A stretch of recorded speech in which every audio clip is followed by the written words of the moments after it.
Students, आज हम class 6 की एक्सरसाइज 3.5 का क्वेश्चन नंबर 2 करेंगे। क्वेश्चन नंबर 2 में हमें दिया हुआ है 60। अब 60 के हमारे दो फैक्टर दिए हुए हैं, 6 और 10। अब 6 के आगे फिर दो फैक्टर दिए हुए हैं, 2, और यहाँ पर हमारी खाली जगह है। तो 2 के बाद फिर हमारा कितना आएगा, 2 या 6 आएगा। और यहाँ पर हमारे कितना दिया हुआ है, 10। 10 का हमारा एक फैक्टर बना दिया 5, तो दूसरा यहाँ पर क्या आएगा, 5 दूनी 10।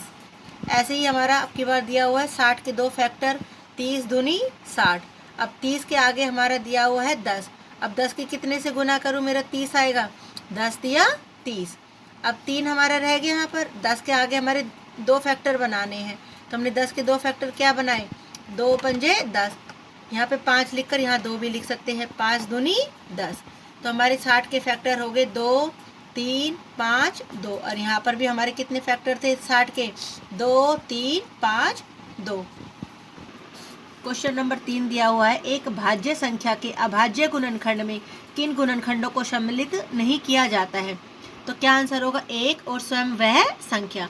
अब एक हमें पता है ना तो भाज्य है ना ही अभाज्य है, एक तो इसलिए शामिल नहीं हो सकता, और दूसरा स्वयं वह संख्या। अब जब हम संख्या ही भाज्य ले रहे हैं तो अभाज्य गुणनखंड में कैसे शामिल हो सकती है। जैसे कि हमारी भाज्य संख्या है 4, अगर हम 4 के गुणनखंड बनाए तो एक तो हो ही नहीं सकता, और स्वयं वह संख्या भी हमारी नहीं होगी।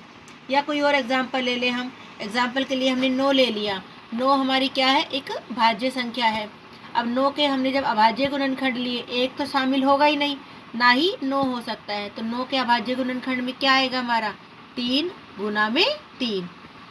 क्वेश्चन नंबर 4 है, 4 अंकों की सबसे बड़ी संख्या लिखिए और उसे अभाज्य गुणनखंड के रूप में व्यक्त कीजिए। अब हमारी 4 अंकों की सबसे बड़ी संख्या क्या होती है, 1, 2, 3, 4। हमने 4 बार 9 लिख दिया। अब 4 बार 9 को हमने किस में व्यक्त करना है, अभाज्य गुणनखंड में। हमें सबसे पहले ये पता है कि 3 से भाग हो रही है, तो सबसे पहले हमने 3 ले लिया। 3 किस से भाग की, तो हमारा आ गया 3333। अब 3 हमारा अभाज्य गुणनखंड आ चुका है। अब हमें इसके टुकड़े करने हैं। अब ये हमारा किससे भाग हो रहा है, 3 से फिर से हो रहा है।